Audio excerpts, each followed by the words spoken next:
A big win against Carthage gives the Cardinal football team a 3-game winning streak heading into the battle for the Little Brass Bell with Wheaton. And the seniors are celebrating on the volleyball court on this week's Cardinal Corner. I'm Kevin Jackman. All that and more is next on the Red Zone.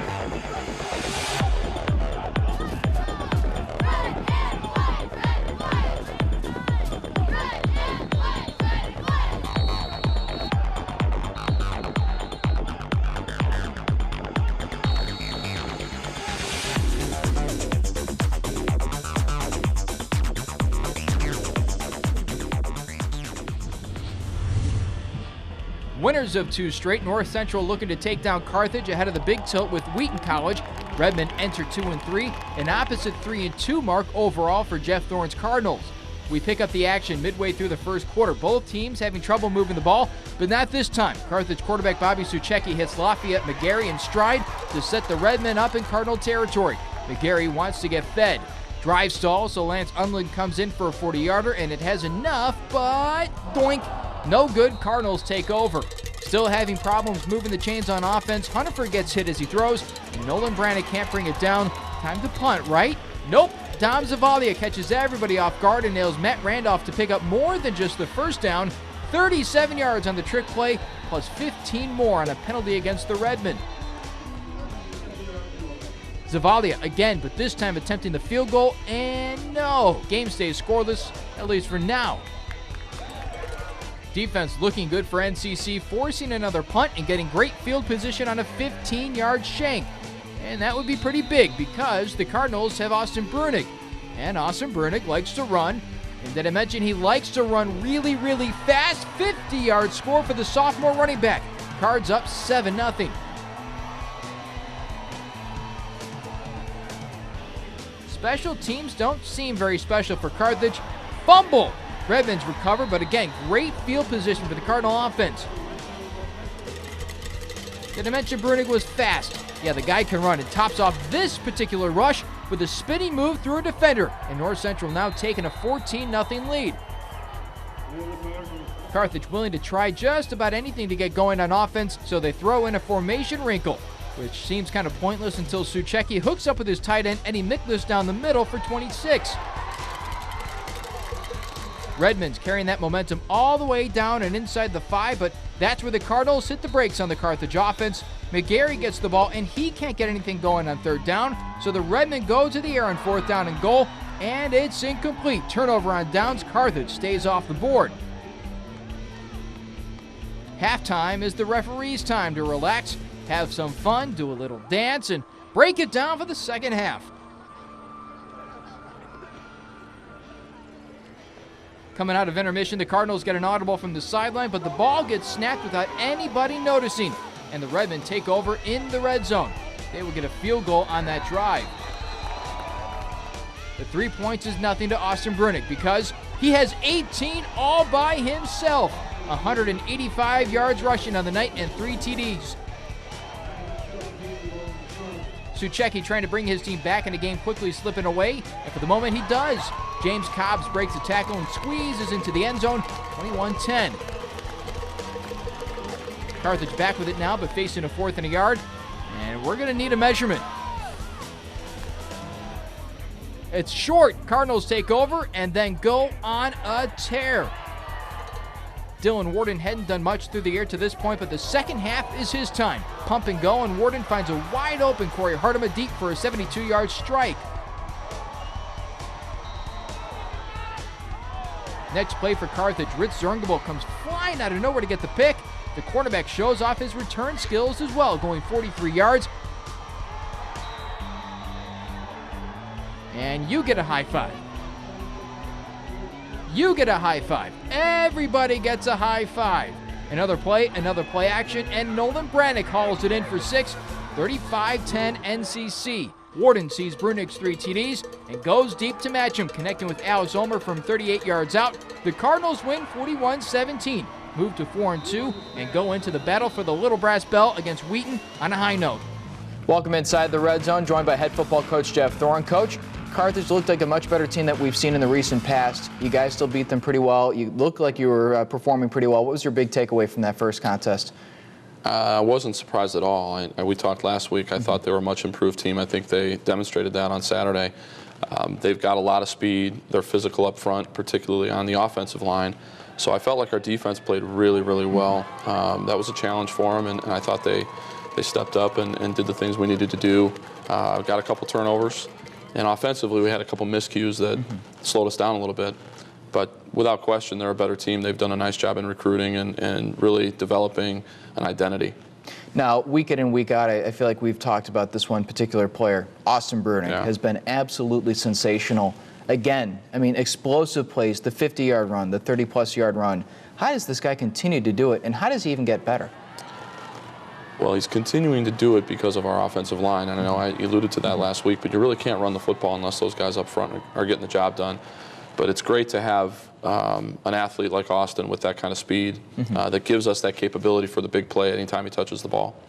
Is there a way for him to get even better? Is there ways that he can read the defense better, or maybe, you know, that initial cut out of the backfield? Yeah, you know, vision, you know, continuing to improve, your ability to see what's happening with the defense and seeing the running lanes and making the proper cuts. And, you know, adding a little bit to his game in terms of that shake, maybe in the open field, are things that he can work on. But when you're that fast, sometimes you don't need that shake if you're in the clear, you know. Now, one guy that we've talked about a lot as well that has excelled with the feet is Dylan Wheaton, but in the last 2 weeks, it's been the arm that he's really been showcasing as well. How much does that open things up for you guys as an offense to have a guy as dynamic as Dylan not only be able to run the football, but, I mean, he was airing it out, 72-yard touchdown pass this week, too. Yeah, you know, I think this has gone kind of unnoticed, but Dylan led the nation last year in passing efficiency in Division III. So it's not a surprise to us that he can throw the ball. He's very, very good at what he does, and he's such a threat with his feet that people have to account for his ability to run the ball, which gives us opportunities for big plays in the passing game, and he's fantastic at delivering those throws. Now, the weapons that he has and that Justin Hunniford has, they're stepping up as well. Nolan Brannick, who's going to be on the show, is going to come on in a second. You have Justin Cool. You have a guy, Corey Hardeman, who stepped up into this game. Is it nice to have that depth in the receiving corps to be able to go to just about anybody? Yeah, well, it was really nice to have that depth. On Saturday, we were missing Ryan Cool. He didn't play in the game. So Corey Hardeman had that big touchdown catch. Nolan's development has been just a huge part of our offense's evolution this year. We moved him from quarterback a couple years ago, and I'm starting to see, and he's, I think, starting to see the things that we talked about kind of unfolding. He's such a great athlete. He gives us tremendous flexibility in the running game and the passing game. So he's been invaluable to what we do. Now let's shift the attention to the defense, because you said it right off the top. They've been so good, and they're tightening up even more, especially against the run, it seems like. They have a pretty shifty back in McGarry, and you guys really did a nice job at shutting that down. How is that you guys have been able to find that much success? You know, we're playing more people. I think we're doing a great job defensively of rotating people, keeping our guys fresh, and we're doing a really good job at the line of scrimmage of fighting pressure, much better than a year ago, and credit to our defensive staff for making some adjustments. In the defensive back area, it just seemed like people were more aggressive, and especially Rich Zerngable, who jumped a route and made a really nice play and an interception down the seam. Is that something that you guys teach, is to try and read that and jump routes, or is that something that's just instinctual that maybe Rich just saw something on tape and he went, hey, I'm going to jump this? Combination of both. You know, Rich, along with Kevin, I don't think that we have two guys who study more film than Rich Zerngable and Kevin Schroeder, who you're going to have a chance to talk to here in a minute. But, you know, our coverage really is designed to let those guys read what's happening and then react. So Richie was freed up on that play, and he did a great job of reading the quarterback because we were beat. And he did a great job helping us recover and made a great catch for the interception. Now, last thing I want to get to in this first segment, special teams wrinkles have been fun to watch this year. Is it fun to draw those up in the offseason, and is it even more important to have them in your back pocket in the big situations, say in some of the big games? You know, I don't do any drawing up of special teams play. I kind of trust the guy that does that. Former head coach Thorne is in charge of all that. And he does a great job of studying film and coming up with those opportunities. And a lot of times we don't even talk about it. He just does it. I trust him to do it. So I didn't know about the one that happened Saturday. I looked up and all of a sudden we'd faked the punt. So it's kind of fun for me to see it happen. It's always exciting to watch. Yeah. We get some breakdown of tape coming up, and we'll also talk about the big Wheaton game, which I'm excited for. It's been a couple weeks, and we've been alluding to it, but that's coming up. We'll be right back on the Red Zone.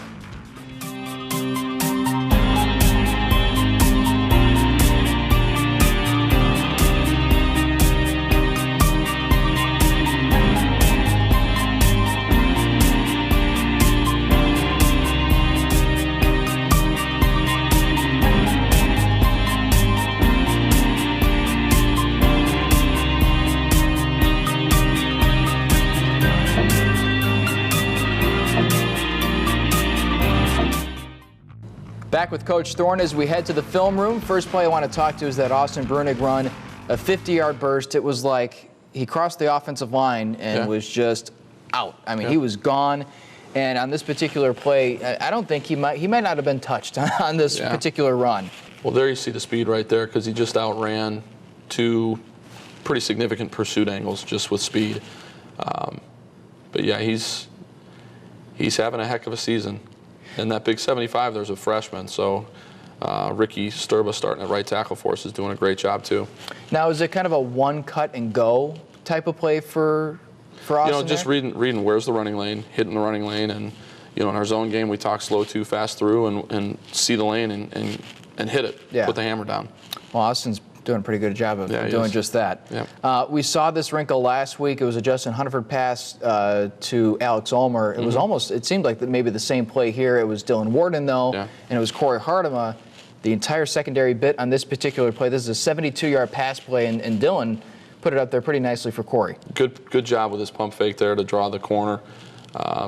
We just, seen some things on film, and then also as the game was evolving that we thought we could take advantage of, and the guys did a great job of executing it.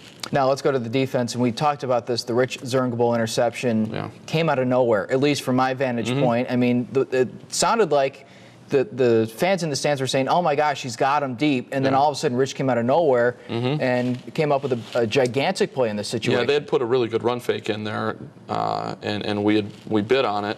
Richie came from the weak side and made a great play on the ball. Now, we've alluded to it over the last 5 weeks, and we can finally talk about this one. There's no more 1-0 before we get to Wheaton. It is now Wheaton. Yeah. How excited are you guys to finally get to this little brass bell battle? That's why you get into coaching. That's why you play as a player, is to play in games like this one, like the Platteville game, the Wesley game. It's exciting. And on top of that, it's homecoming. So we have a lot of things to be playing for this week. We'll have a lot of alumni back. We should have a great crowd. Wheaton always brings a terrific crowd for this game. So it's going to be an electric atmosphere. Certainly we're extremely excited. Now, you know the adrenaline's going to be pumping, I'm sure, for you, for your players. How do you temper that? I mean, you have to come out with some, the composure to play the football game, but it's going to be pumping pretty good. At the end of the day, it's still just another game. And certainly you're going to have that adrenaline. And after the first play, though, it really, you settle down because hey, the ball's been kicked off, and now it's time to play, and we got to focus in on the things that we worked on all week. Now, we know Wheaton's going to be tough. They're always tough. But what makes this particular team, with their set of personnel, tough to face? Where do I start? How much time do we have? The quarterback position, they're dynamic with both players. Their offensive line is fantastic. Their receiving core runs well with size. Defensively, their three linebackers are as good as anybody that we've played on our schedule in, add up a number of years. They're fantastic. Their secondary runs well. Their defensive line, there isn't a weakness. There really isn't. So we have a tremendous challenge in front of us. We're looking forward to that challenge, but Wheaton's a great program. They're well coached, and they've got some great athletes. So we're looking forward to the challenge, though. It's an opportunity. Yeah, I can't wait to see this game. This is going to be a lot of fun to watch, and we're going to have it live on NCTV. So you guys are going to have a nice national audience because it's a big game in the D3 landscape. Yeah. So best of luck on Saturday. We appreciate you stopping by. Thanks, Kevin. Coming up next, we sit down with Nolan Brannick and Kevin Schroeder. We'll be right back on the Red Zone.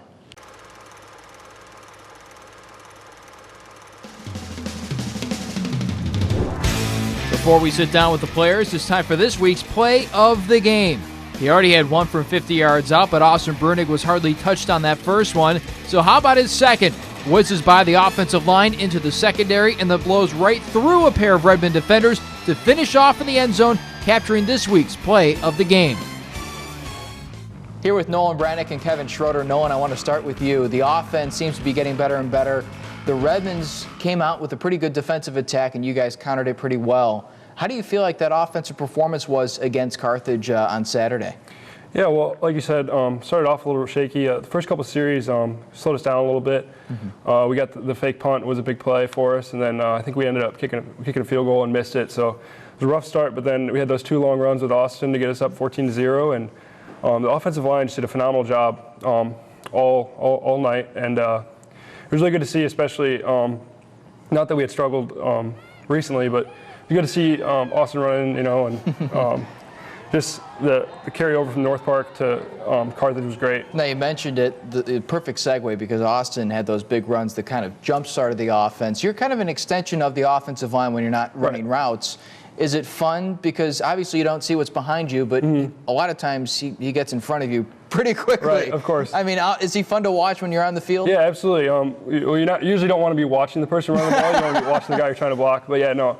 Colton Kaczynski, myself, and Matt all play a little bit of H-back, and then Colton and I play tight end. So the second half we went to a tight end H-back set mostly with between the three of us, and just really stayed in that set, and that set allowed us to do a lot of different things, and we ran the ball really well out of it, and then the play-action passing game opened up because of that. The safeties came down, and we hit them deep a couple times in a row, 2 plays, and but yeah, like you said, it is fun to watch him run. Yeah. He's so smooth. I've never seen anybody just look like he's, like we talked about before, it looks like he's jogging, but he's not. He's gaining on people and taking off on people. It's really exciting, and hopefully we'll see more of it on Saturday.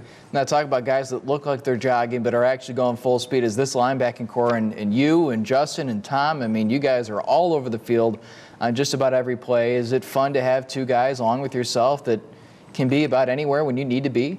Yeah, I mean, Justin Sturzma has incredible speed. I mean, I think he ran like a 4.5 or 4.6. Having that athleticism at the linebacking position, he's been making incredible plays all year long. He's chasing down quarterbacks from behind and everything, especially in that Milliken game. He had a pretty nice one there. Tommy Sora, he's grown as such a good leader, and he's really physical, and he knows the game so well in his head and watches a lot of film and sees polars and sees the line and reads everything incredibly well. So, I mean, that combination of knowledge and skill is really good at the linebacking position as well. So they're doing a great job. Now we talk about you guys, but it's the defensive line that kind of initiates everything. And I've talked to some of those guys, and they credit you, and then I talk to you guys, and you credit them. How is that dynamic working out for you guys? Because it seems like both units are really clicking right now. Yeah, they're doing an incredible job. I mean, on the interior, John Egan and Jimmy Pellinarsh are just, they're being incredible maulers and just beating people up. And especially in that Carthage game, like they tested them, and they love to run the football. It's kind of like a throwback to real football in the olden days. I mean, a lot of people like Platteville and stuff just let the spread you out, play basketball on grass, but Carthage really tried to ram it down our throat, and to see that like happen with them, it was awesome. I mean, it's something that we didn't see last year that much of, and I mean, we're moving the line of scrimmage, and it's really impressive. Do you enjoy firing off the ball more than dropping back into coverage? I do. I think so. I mean, I love being closer to guys, being able to get my nose in there. So yeah, it's been fun. I feel like that's a linebacker trait more than anything else, wanting to get head first into the pile. Nolan, I want to talk to you about the offensive line. We kind of talked about it, but a lot of shifting. Some guys coming in and out, but the communication seems like it's been there all season long. How impressed are you with the guys that have emerged and really stepped up into those roles? All right, of course. Well, our 2 leaders, Pat Bolger and Eric Knapprick, are probably the 2 best captains I've ever played under, definitely. And they've really taken a hold of the offensive line unit. And the younger guys, we have a lot of freshmen and sophomores on the offensive line, and they've really taken them by the hand and just kind of guided them through.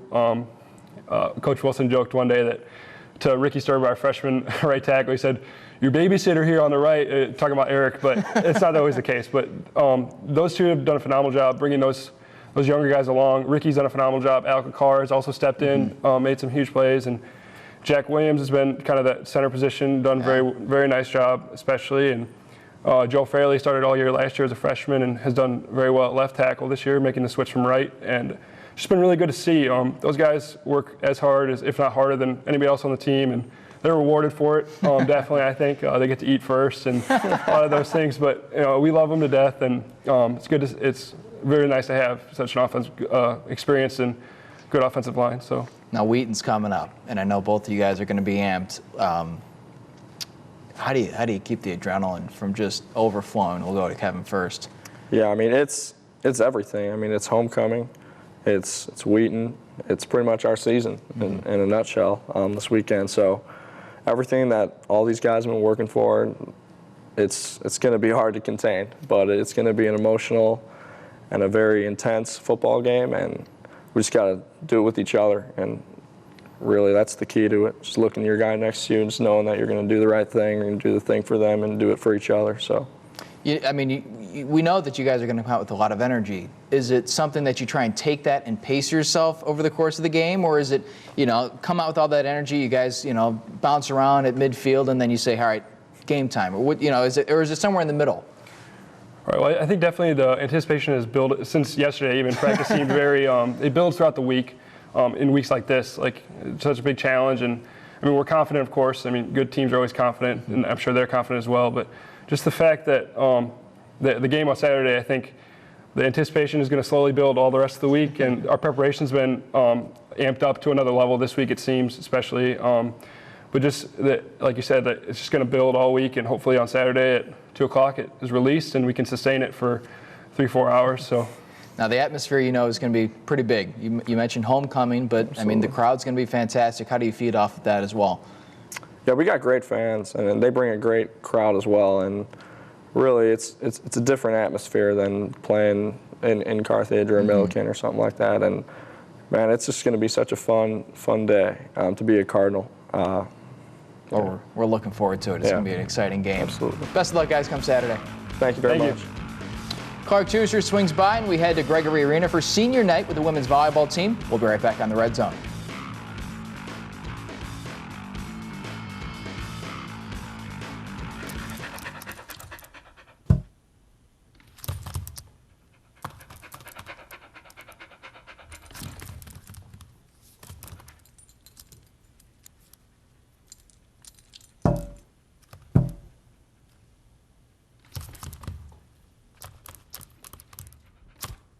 There's a shelter pet who wants to meet you. Meet one today. Visit theshelterpetproject.org. Adopt.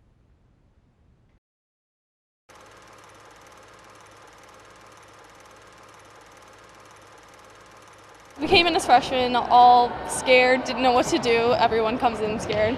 We've grown to just love each other. I think this year, all of us, not even just like captains, we've all grown to take leadership on the court and off the court. All of them is referring to the 7 seniors on the North Central volleyball team that have gone through all the triumphs and tribulations that college sports programs typically bring.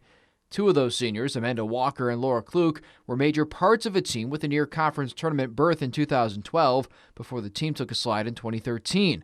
But after a rebound season last year, things seem to be firing on all cylinders for this group's final act. I think it's all just settled into place, and maybe it took till our senior year to be perfect at it, but I think we're finally getting to the point where we're right there, and clearly it shows on the court we're right there, and we just have a little bit more to go. Now in her 15th season, head coach Karen Buckenberg has seen this group that also includes Jill Galovic, Bridget White, Anne-Marie Bachman, Holly Williams, and Brittany Tickner mature into more than just athletes. They come in all goofy and kind of they drive me a little bit crazy.